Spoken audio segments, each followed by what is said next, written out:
We have now 4 presentations for the afternoon, so we're going to try to stay on track time-wise. The first presentation is by Professor Elster, who is going to talk about the optimal design of a constituent assembly. And the discussant will be Arnaud Le Pillouer, who is an assistant professor in law at the University of Cergy-Pontoise. Thank you. Thanks for that. I've been working on the constitution-making process for close to 20 years, mainly from a positive or explanatory perspective, just trying to see how the organization of constituent assemblies can explain the document that was finally adopted. So I have not taken a normative stand on constitutions. That is, I've not written about the optimal constitution, although I have some thoughts about certain things that should not be in a constitution, and perhaps also about some things that should be in constitutions. That has never been my main topic. But as a side product of my interest in the effect of various designs of the Constituent Assembly on the document that is adopted, I started to think some years ago about another normative issue, namely the optimal design of the constitution-making process itself. And just as a good constitution, a constitution that works, is a complex piece of machinery of interlocking parts, it turned out that a good constituent assembly also probably should be a pretty complex set of interlocking parts. That's at least what I'm going to argue. Let me just indicate briefly the main empirical reference I'm going to draw on in this presentation. I've mainly been working since, I guess, the summer of 1990 on comparing the French Assemblée Constituante and the Federal Convention. But over the years, I've also studied a number of other constitutions, probably twice as many as listed here, but these are the ones that I discuss often quite briefly in the paper. So, so first let me ask the question, the expert versus the assembly, Solon or the Federal Convention? Would it be better to entrust the task of writing a constitution to a single individual? Now, that has not very often happened, but arguably, although no one really knows, that is what Solon did, and arguably with remarkable success. Now, here's one simple argument why one might think that preferable. If you entrust the task of writing a constitution to a group, a committee, an assembly, it would be surprising if unanimity was achieved and if not some compromises were required. But since, as I just said, a constitution is a complex piece of interlocking parts, compromises over each of these parts might be detrimental to the viability of the whole. So here's just a simple stylistic representation. Both the combinations AB and A prime B prime might be perfectly viable, but a compromise is briefly indicated as A plus A prime half and B plus B prime half might not be viable.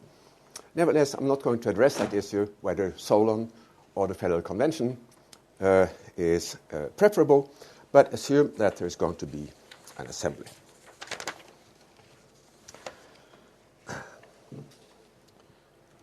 So here's the basic structure of the paper. First, I'm going to state very briefly a framework I've been working with or within for some years now as of motivations as parsed into interest, reason, and passion.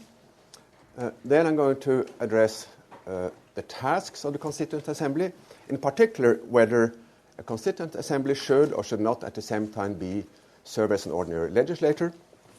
Then I'm going to discuss two quantitative aspects, the size and the duration of the assembly.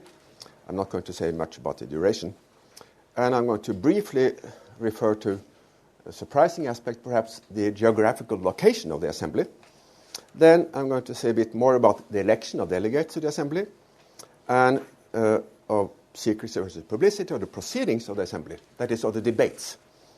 And in the following section, I'm going to discuss the internal organization of the Assembly, including the issue of secret versus public voting. I think it's useful when discussing secrecy versus publicity to also make a distinction between debates and the votes. And I think I'll probably skip section 9 and go straight to the summary. So, for our purposes today, or when we started to think about this colloquium, Helene and I had to make up my mind on what I meant by wisdom. And it turned out to go beyond what I thought of as reason, which, what Madison called the mild voice of reason, which I had understood as impartiality, impartial motivations. Because obviously, even the best of motivations might not take us very far if the framers have, poor beliefs. Not necessarily biased beliefs, but simply insufficiently informed beliefs. So I think my approach to wisdom, whether individual or collective, is impartial motivation and rational beliefs, where impartiality crucially extends not just across individuals, but across time, because a constitution is written, George Mason wrote to his son at the eve of the convention, for millions yet unborn. Some kind of temporal impartiality would seem crucial. And at the convention, the framers, in fact, demonstrated such temporal impartiality when they refused to privilege the original 13 states over future Western states that might accede to the Union later on. So, impartial motivations can also be stated negatively, minimize the role of personal or group interest and of passion. And rational beliefs have two main components: optimal information gathering and optimal information processing. I'm not sure I'll be able to spell out those as well as I would have liked to, but I'm also hoping that the conference as a whole will enable me to do that later.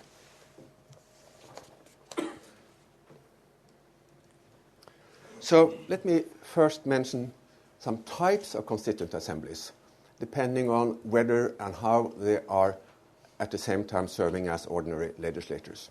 And I rank them from most to least desirable.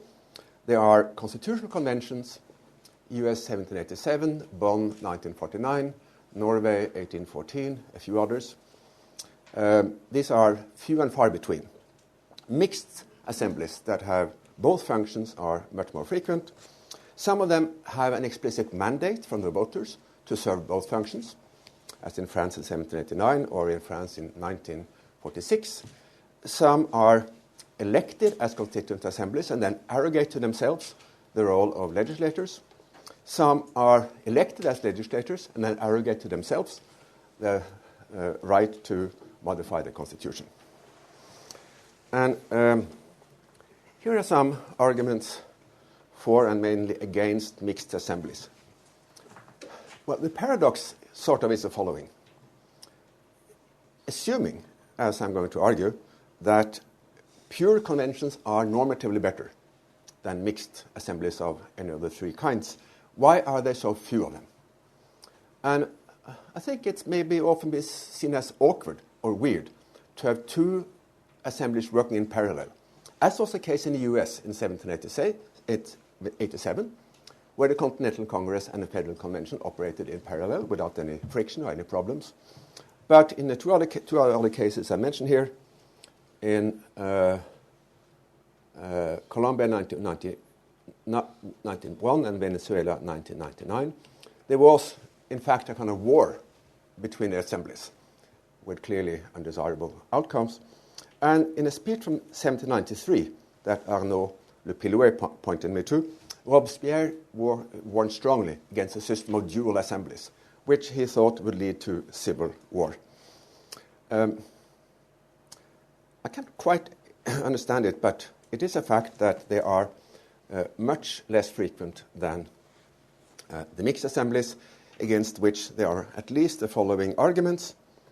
First, a constituent legislator might write a legislature-centered constitution, that is, at the expense of the executive and the judiciary.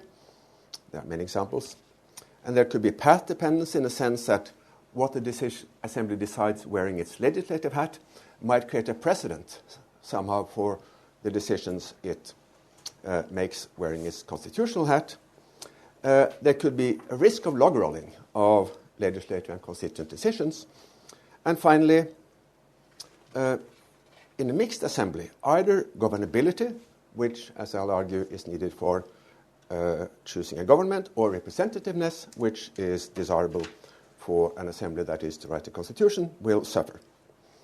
So, all in all, I think there are pretty strong arguments for having pure conventions, but it is a puzzle that they are so rare. Now, next section is about size. And here I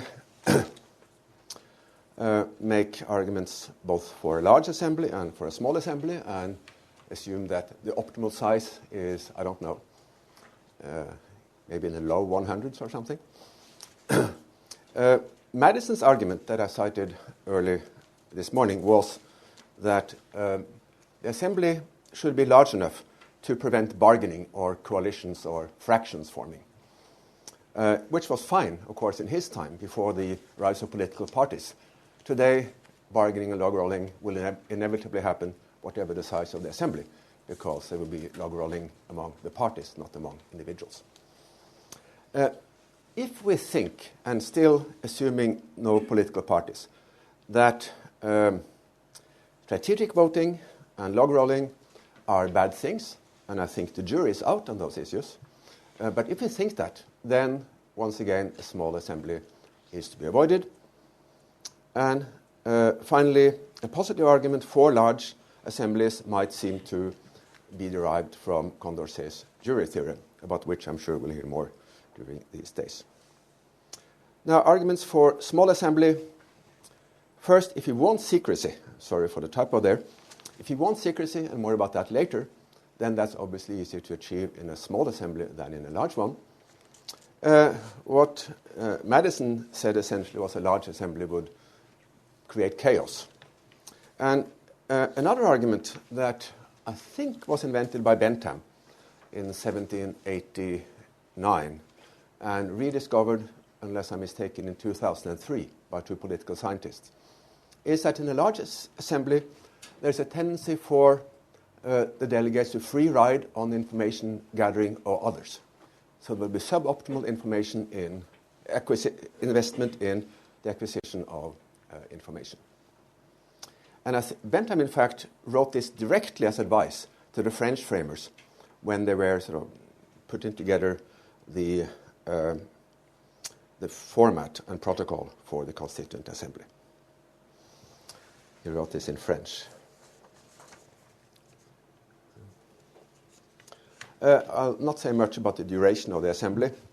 I think a time limit is probably desirable because there have been instances where an open-ended constituent process has enabled the more patient sides to the process to extract concessions, substantive concessions from others. That is, they got a more favorable document in exchange for an earlier adoption of the document. So if that is seen as normatively undesirable, which I think it is, there should probably be a time limit. And today, this doesn't seem as the second issue doesn't seem like a major one, but as late as in 1919, the choice of Weimar for the Constituent Assembly of Germany after the First World War was very deliberate because at the time there was essentially a civil war raging in Berlin. So to have had the Constituent Assembly in Berlin would have been to invite what happened in Frankfurt in 1848 or in Paris in 1789. And thus not simply far from major urban agglomerations, but also far from troop concentrations. A clause that was actually inscribed into the first French constitution, with respect not to the Constituent Assembly, but with respect to the legislature. So, elections to the Constituent Assembly. I take it for granted, and I think it is reflected in historical experience of conveners of Constituent Assemblies, that it is desirable to have elections with proportional representation, with no threshold or a low threshold to ensure diversity. And I cite a couple of passages in the paper. One from, not from Louis XVI, although he signed the document, but probably from his minister, Necker, and one from historian of the American Constitution, to the effect that we want diversity not to represent the interests of minorities, but to represent their knowledge, the kind of things they're familiar with from their personal experience, which is in fact quite close to the 18th century Burkean idea of virtual representation that I think has been largely discarded today in democratic theory, but which might perhaps have a place in the normative theory of the Constituent Assembly. Now, what I don't quite know is the answer to the question, knowledge of what? So in the paper I say, well, two things, knowledge of where the shoe pinches and knowledge of how to mend the shoe. And I think Scott would probably emphasize the second. I couldn't really see how I could fit that into the proceedings of the Constituent Assemblies I know of. I think the representation of knowledge of shoe pinching was more important than representation of knowledge about cobbling. But maybe we could discuss that.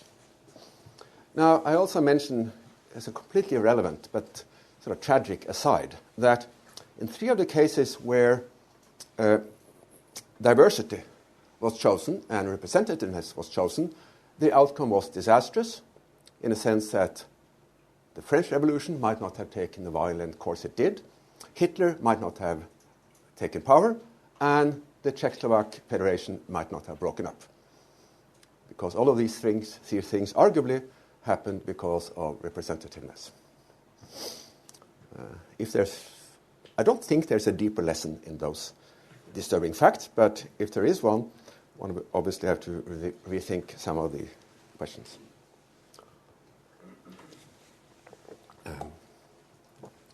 So then this question of secrecy versus publicity.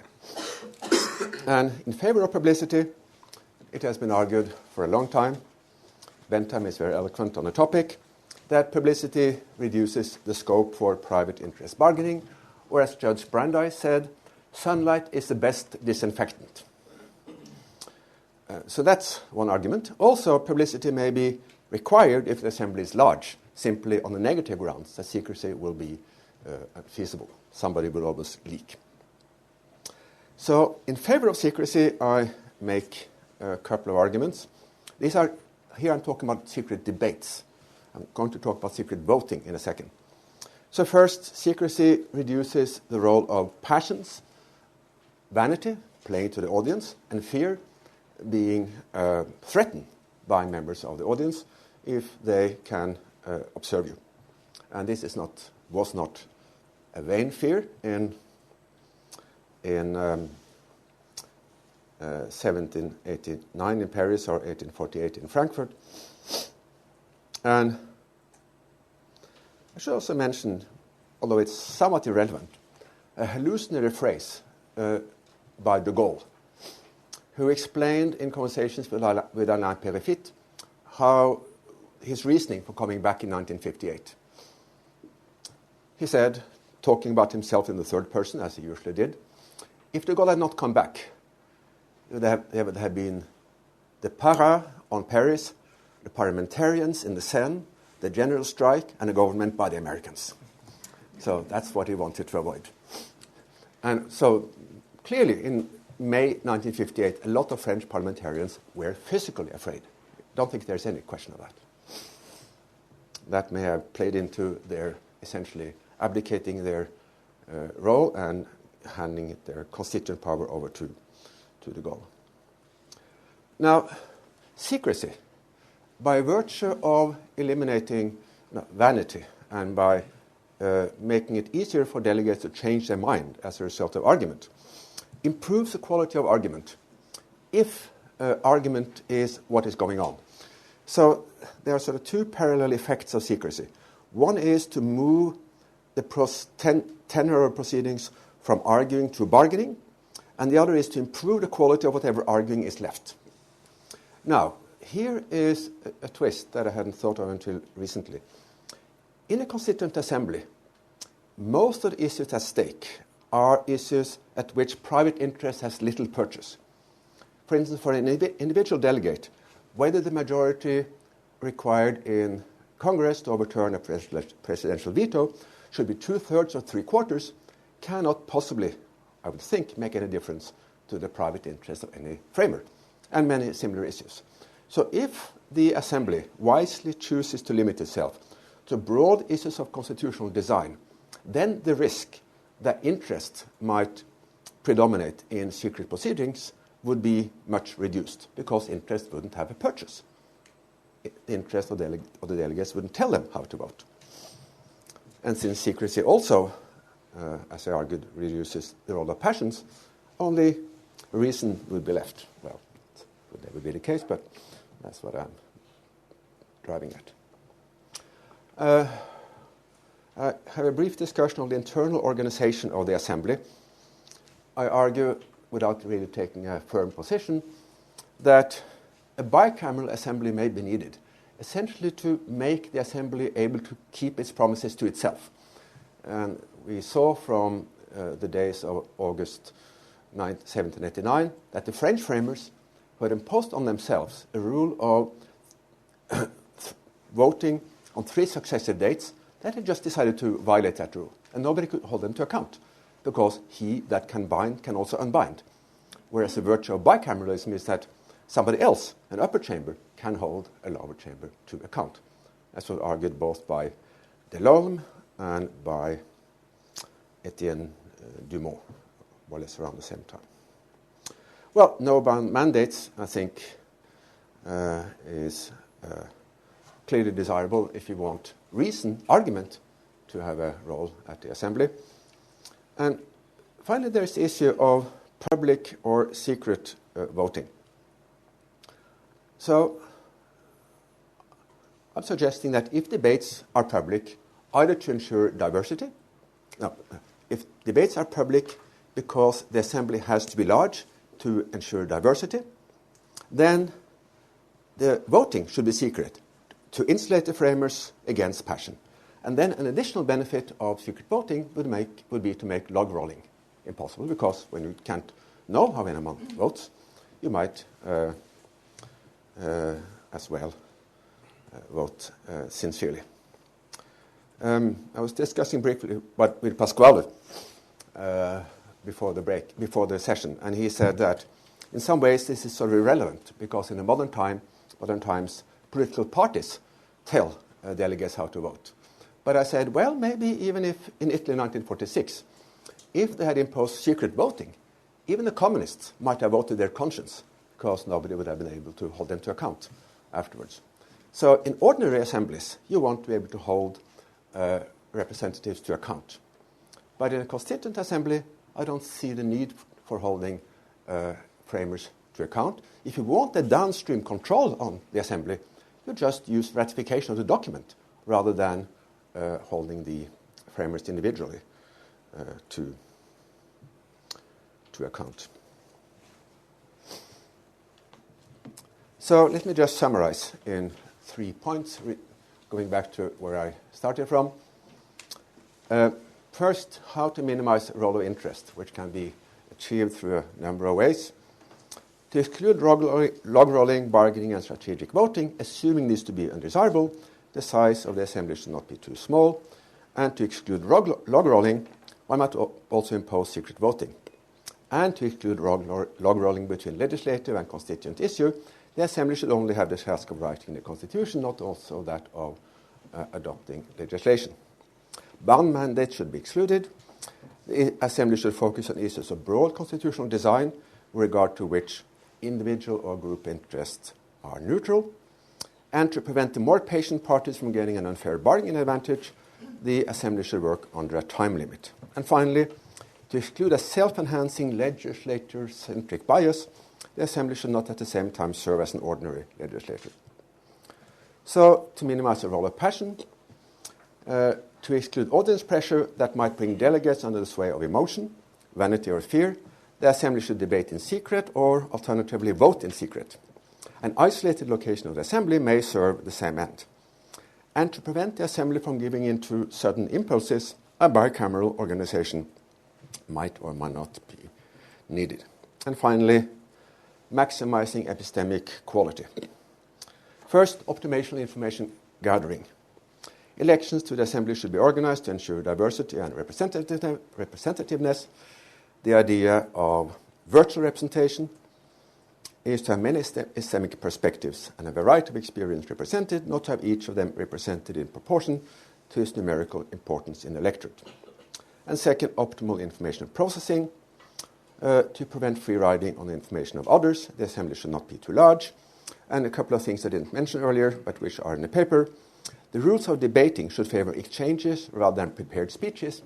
Many of the French observers of the Assemblée Constituante cited the English practice of forbidding speaking from manuscripts in Parliament, which probably would have been good in France too. And finally, speaking should be viewed as a function serving the needs of the Assembly, not as an individual right. I think I'll stop there.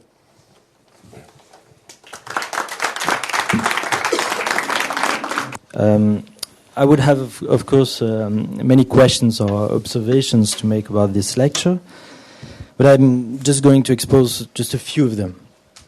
They actually are of two kinds.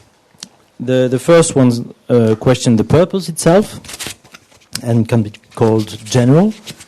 The second ones are more specific and focus on particular ideas or theses developed in the paper. Let me start with the general observations. The ambition of your paper in framing the optimal design of a constituent assembly is to take a purely procedural approach, as you said in the introduction. In the sense, I quote your paper here, that you shall remain agnostic as to the nature of the optimal constitution. Obviously, the first important question is whether this is a reasonable ambition. Are the choices made about the procedure of constitution making really independent of those made about the content of the constitution? Moreover, are they purely technical choices or do they carry political values?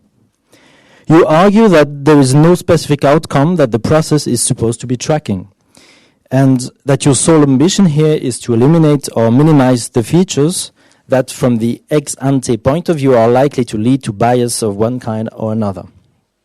But the question remains of which bias should be avoided when the drafting of a constitution is at stake. You claim that in this matter the influence of passion and interest are to be minimized, and that the epistemic quality of decisions, on the contrary, has to be maximized. The arguments that justify those choices are quite convincing, no doubt about that, but in my point of view, that they remain choices. I mean choices that reveal values, and therefore choices that firstly can be discussed on the ground of other values, and secondly are connected somehow to choices that have to be made in a constitution. For instance, your point that the influence of passion has to be minimized may be related with a theory in which the constitutional bodies have to balance each other, and this is an argument against monocameralism, for example. Here comes a second general question. If any choice of a procedure for constitution making is the expression of preferences, who is supposed to make this choice? An obvious answer would be the authority that convokes an assembly, because such an authority always exists, logically always exists. An assembly has to be called by someone. But precisely, we can observe that, in fact, this kind of authorities usually don't decide much. These authorities don't have or don't think to have the legitimacy to impose conditions on the Constituent Assembly.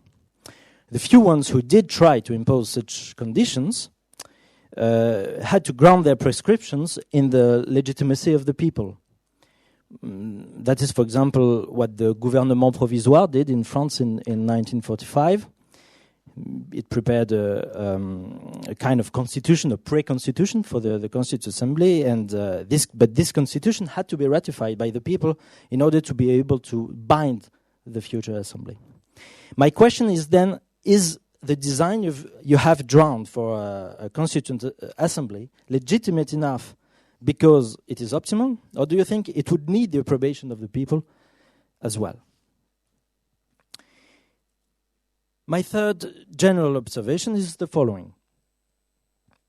When a Constituent Assembly is called, writing a constitution is not the only problem that the state faces. Other problems do matter and have to be fixed in time. For instance, producing laws which will be effectively applied by the administration, and that supposes a government, negotiating international treaties, and even go to war. Yet, when a Constituent Assembly is called, there is a more general matter than the optimal design of constitution making, I mean, including that of the Constituent Assembly. What matters is the optimal design of the institutions in general, so that all the tasks would be well fulfilled. And to that extent, obviously, the conditions that make for optimal constitution making may not be the same as the ones that make for optimal decision making in general, including constitution making. My point is not that the conditions for optimal constitution making would hardly be met. You answered the objection in the paper. My point is that those very conditions could contradict the conditions for optimal decision-making in general, and even more, that they could spoil the process of constitution-making itself. Besides, you give an example of this danger in your paper. When you claim that a Constituent Assembly should not at the same time serve as an ordinary legislature, the alternatives, like legislation by another assembly or by the government, are potentially conflictual, as you said, and this kind of conflict could be dangerous for the drafting of the Constitution itself. Finally, I would like to call into question some of your specific assertions. The first one is the same I just mentioned. You set aside the constituent legislatures because, I quote again, they may be subject to a self-enhancing bias in the sense of creating an excessively strong legislative branch with correspondingly weak executive and judicial branches. For you, this bias might stem from one of two sources, and I will question each of them. The first one is the hope of the members of a constituent legislature to be elected in the first post-constitutional assembly. On that one, I would just object that the situation of members of a convention wouldn't be so different. I don't see why they couldn't have very similar hopes. That is why the second source is the decisive one, if I understand well. The fact that the members naturally come to think that the institution to which they belong is a particularly important one.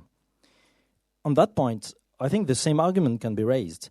One might fear that members of conventions would think that conventions are a very important institution, and that they would express this belief in the Constitution, for instance, by providing for a very regular call of conventions, a solution which could alter the stability of the Constitution.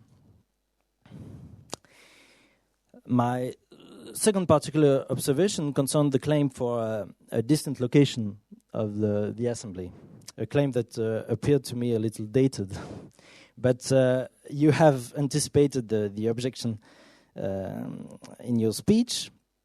But I wonder if the same objection couldn't be raised about secrecy, at least as a mean of avoiding the effect of fear. Because I'm not sure it would be the secrecy of debates would be efficient.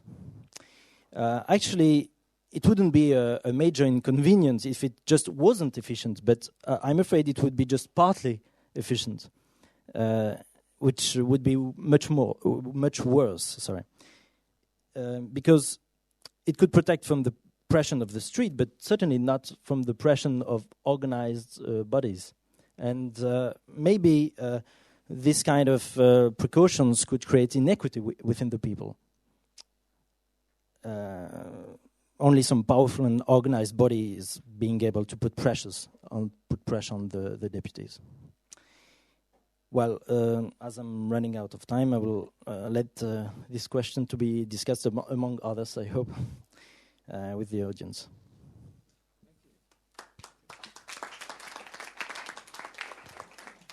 Excellent comments. I'm afraid I didn't understand the very first one about passion and need for bicameralism. It was something I missed there. The second point about whether these conditions, assuming them to be optimal, wouldn't themselves have to be part, wouldn't an approval of these conditions wouldn't have to be part of the upstream process of constitution making. I think that might be quite reasonably imposed. In the paper, I say that the optimal constitution making process on a national scale should be hourglass shaped, with broad national consultation preceding and succeeding the narrow debates in the Assembly itself. And part of those narrow, broad upstream consultations could very well include a vote on these conditions that I have enumerated. But my task in this paper, as I say in the beginning, in the introduction, is a little bit artificial. I'm essentially asking the following question. Suppose there were an omniscient, omnipotent being who could impose these conditions, which would then be followed. Which conditions would we want that being to impose? Which is slightly artificial and maybe somewhat more realistic idea would be to include approval of the conditions by the population prior to the actual meeting of the Assembly. It's also artificial, as I say in the paper, in the sense that on the one hand I claim that the Assembly should be organized so as to minimize the role of passion. On the other hand, all historical experience shows that the constituent assemblies tend to be called in times of passion and turbulence and often violence. So this is a somewhat self-contradictory proposition, which I'm once again simply solving by fiat in the way I just indicated. I think the arguments that Arnaud made against a separation of the legislature and constituent powers could, in a given situation, be quite persuasive. One can imagine a case in which separation of these two powers could be destructive, suicidal. And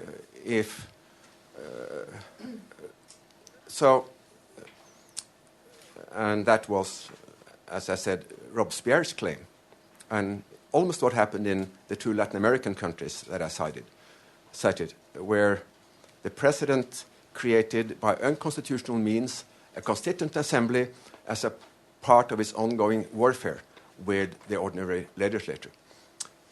But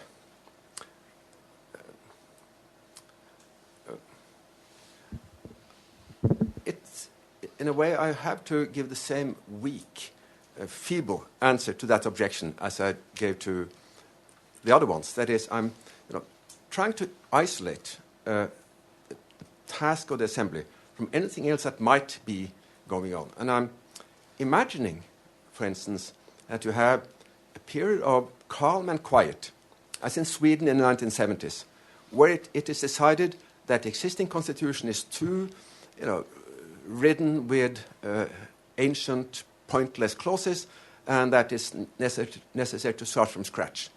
In such a situation, where there's no internal or external crisis or passion or turbulence or violence whatsoever, if the decision is made to create a new constitution from scratch, then I claim that the conditions that I enumerate would be the optimal ones. Under conditions where these features are not found, then you might want to deviate from that.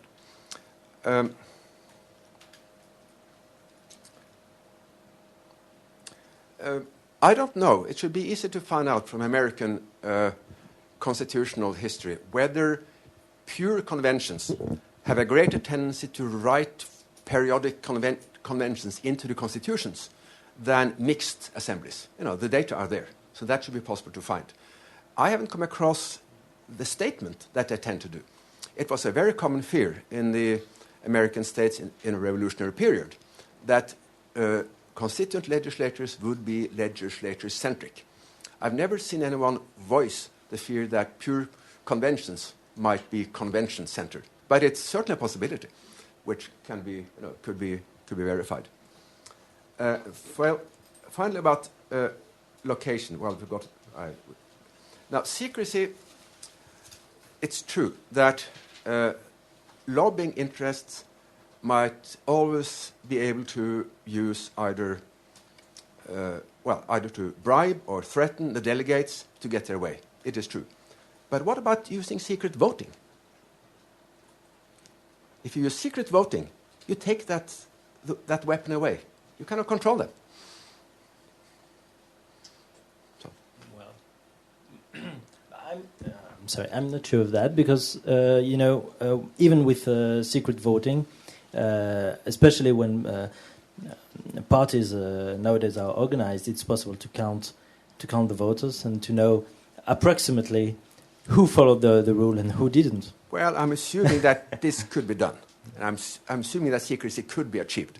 I don't think it could ever be technically impossible to ensure secrecy of voting. I find that hard to imagine. Thanks. You have a couple of observations and questions about this fascinating use by Bentham of this point about how the expected benefit of voting goes down with the size of the assembly. It's an absolutely familiar point right in political science with large numbers of regular voters, but it takes on a number of different aspects in an assembly that I hadn't thought about. But I wonder what we should think about whether he's really right this makes a difference. One consideration is that there's controversy about what the chance of being decisive is in a given size of assembly. Jerry tells me on the latest thinking that it's just roughly 1/n. So now, if there's some significant cost to voting, which I'll come back to, the difference between 1 in 100 and 1 in 800 maybe isn't going to be a big factor in one's deliberations, as opposed to 1 in 100 versus 1 in 100 million, or 1 in 10 and 1 in 100 million. So the fact that the numbers are very small chances of being decisive in either case is interesting in the assembly, because you've got a very limited range of size of assemblies that you're considering. Answer right away. Well, here's my thinking about this. I'm assuming that in any case, there will always be more investment in information seeking than a rational person would do. In any case. I was going to come to information seeking. This was just about casting the vote, which he also mentioned. Oh, yeah, that's... So information will be... Yeah, okay. So another point, though, about the assembly is if you're already in the assembly, voting's virtually costless. It's not like missing a TV show and going to the polls and all that, which comes in. You're sitting there, all you have to do is say aye or whatever. So that also changes the calculus. So there might be just no reason not to vote. That leaves this question about becoming informed, which is going to be costlier. But there are more ways of exercising your enlightenment in assembly than just voting.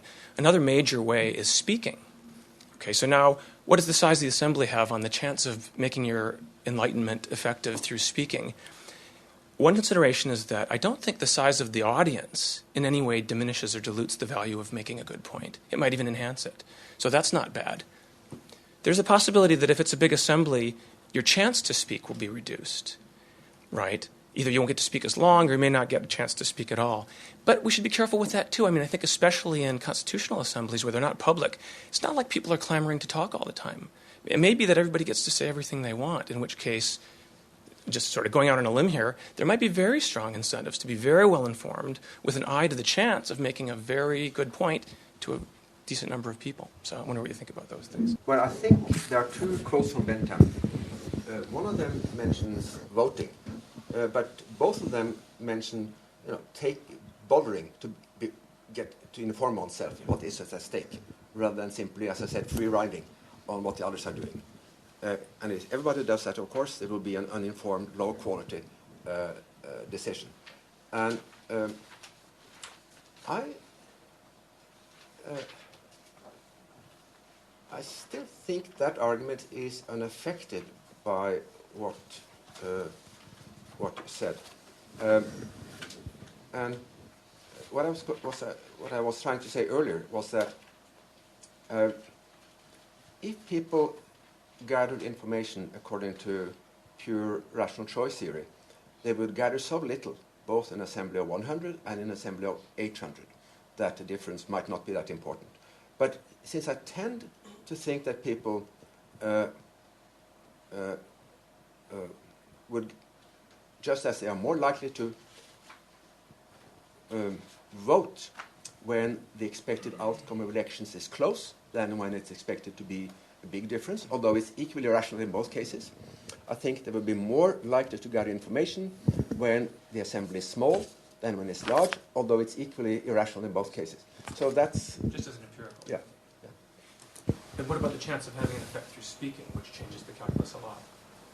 It's not diluted. No. I cited in the paper this article by Bertrand de Jouvenel, which I thought was quite good. The chairman's dilemma, whom to recognize, basically.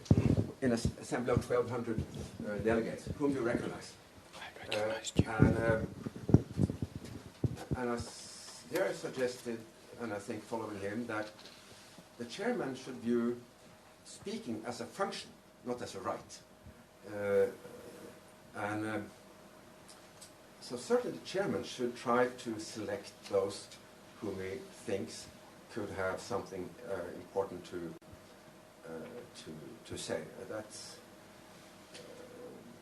which helps this point, right? Yeah, I think so. Thanks, Jan. Let me start with the distinction between maybe two types of costs that a badly designed constituent assembly could end up imposing. One is we might call error costs, so the final product, the final constitution that's produced is bad in some way. But another important one is some kind of opportunity cost. That is, we might have a breakdown in the constituent assembly. It might fail to produce a constitution at all, or it might simply take too long to do so. So this point about opportunity costs is, I guess, a variant of Arnaud's point about the circumstances of constitution making. If we're making a constitution in a situation where time is of the essence, or there's a high premium on producing something quickly, even if it might be less than ideal, then we'd want to design the constituent assembly to take account of opportunity cost as well. I thought most of your proposals were quite persuasive on the dimension of error cost, but maybe didn't take into account opportunity cost. So making the constituent assembly bicameral slows the proceedings. It might make the final product of higher quality, but that might not be worth it. So, no, I think this is, more or less also what Arnaud said, and I agree with both of you, except in my weak or feeble response that imagine Sweden in 1975. What should we tell the Swedes to do in 1975? The opportunity costs of writing a new constitution there will be close to zero, I believe. Set up a separate parallel constituent assembly of, wise men and women, and let the ordinary parliament go about its work, and then follow my recipe. I think that's my feeble response. It's feeble because, as I've said many times, that's not how constitutions typically are written. I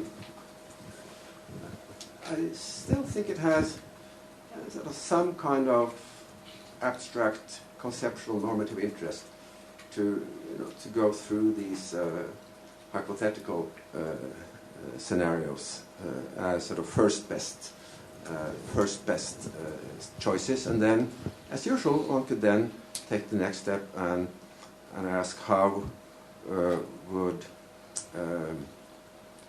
under circumstances where some of these conditions could not, as a matter of fact, be fulfilled, including zero opportunity cost, what would then the second best options or designs be? Jerry Mackey. Jan, you raised an issue that I wouldn't have thought of except that you mentioned it. So of whether a constitution should be written by one person or by the Assembly. And if you wouldn't have mentioned it, you wouldn't have this question from me. But among the ancient Greeks, there was much constructive constitution making, especially when they were founding new colonies. But there was a contrasting school of thought that the best constitution could only come from an extraordinary lawgiver. This, particularly the role of Lycurgus in founding Sparta, which was supposedly admirable for its mixed constitution and allegedly for its 800 years of stability, although it was only 180 years. And Plato's Republic is, in one sense, is an idealized version of Lycurgus. And thereafter, in the history of political thought, the theme of an extraordinary lawgiver was prominent, and it continued. You can find it in Machiavelli and Rousseau, and that you have to. The only alternative is to have a Moses, Lycurgus, or a Numa. And Rousseau said this, and we're on the eve of the French Revolution, where instead of relying on an extraordinary lawgiver, they went to an assembly. So at one point in time, it was a live debate, and maybe Bernard and Pasquale know whether there was a discourse about choosing between a constitution written by one person or by an assembly, because I think in 1799 you could say, well, we didn't rely on a lawgiver, and look what happened. I'm pretty sure that the proposal of having a constitution in 1789 written by, well, the king, I guess, unilaterally, was... He's not extraordinary. But let me give one example from French constitutional history, suggesting why a single person might not be ideal. I say in the paper, and Pasquale pointed out to me that I exaggerate, that 1958 constitution was essentially written single-handedly by de Gaulle, which it wasn't.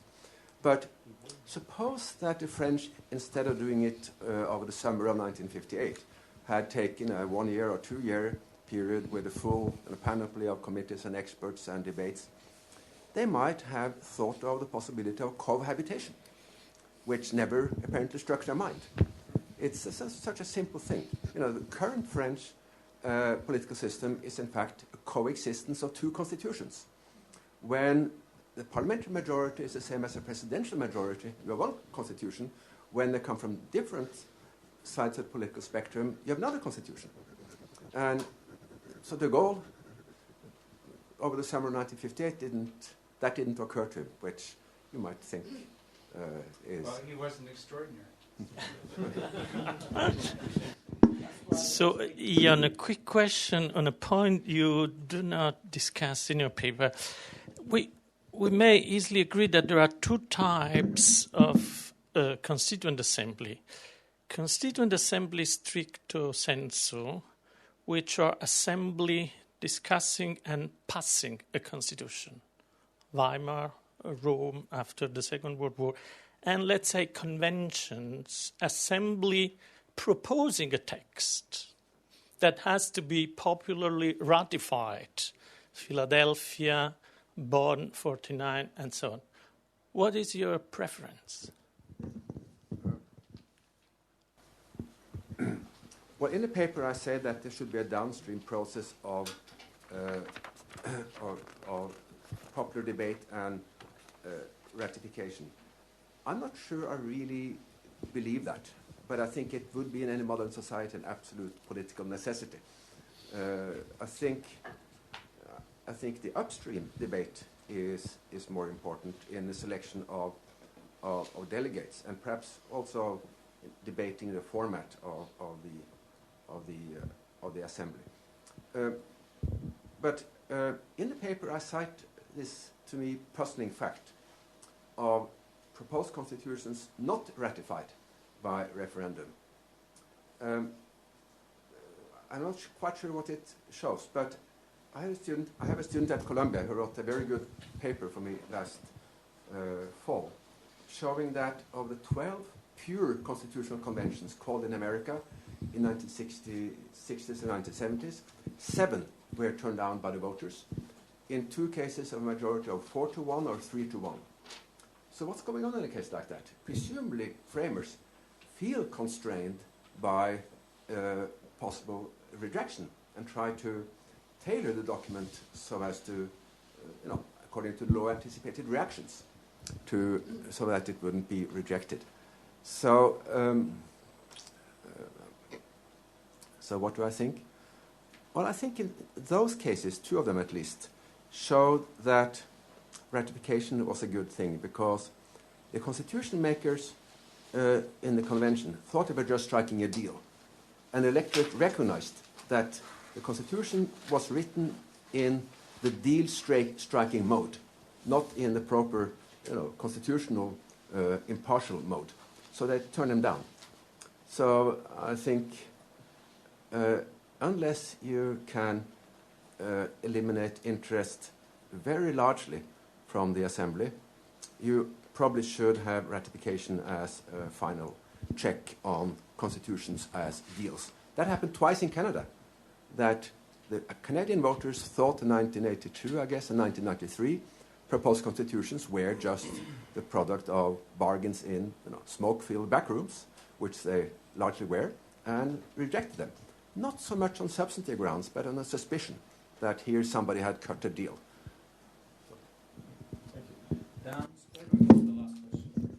So you argue for a proportional representation for the election of the members of a constitutional assembly, and I would have thought that the argument for that would be just that this is a more democratic form of election, and which, in the case of an ordinary parliament, there's some reason why, in the name of effectiveness, why you may depart from it, and there are no such reason in the case of a constitutional assembly, and that would be good enough. But you invoked a more original reason, namely that this would guarantee help guarantee diversity and representativeness, which were important for optimal information gathering. And there I'm not quite clear what you have in mind, because you think of information gathering in the case of a constitutional assembly. Part of it has to do with expertise regarding past histories of constitution and constitutional problems, and I don't see that the representativeness will change anything. Or else it's got to do with local circumstances, which are typically very much common knowledge. So if you think of a Lebanese constitution and the representation of a different religion from the president of the republic to the prime minister, and so, well, the knowledge to be gathered is very much public. So I'm not sure, really a real question. What do you have in mind? Can you be more specific? Take the delegates to the third estate at the French Assemblée Constituante, who are mainly magistrates and lawyers. How much did they know about France? Compared, for instance, to the parish priests. And I think that was Beard's argument too in an economic interpretation of the Constitution, that he was able to explain, he thought, the outcome of the Constitution by representation of different economic groups, not as having voted their interest, but as representing knowledge of local conditions that political scientists would not have. So it was an argument against the abstract knowledge that political theorists might have, and the hands-on knowledge of local conditions. But wouldn't you get that with, if it is democratic at all, even with a relatively high threshold, you would get that anyhow? I mean, that's an argument against having just experts. No, I think there might be substantial minorities that would not be represented at all if you had a high threshold. So that's, I suppose, at least the claim. Well, thanks very much for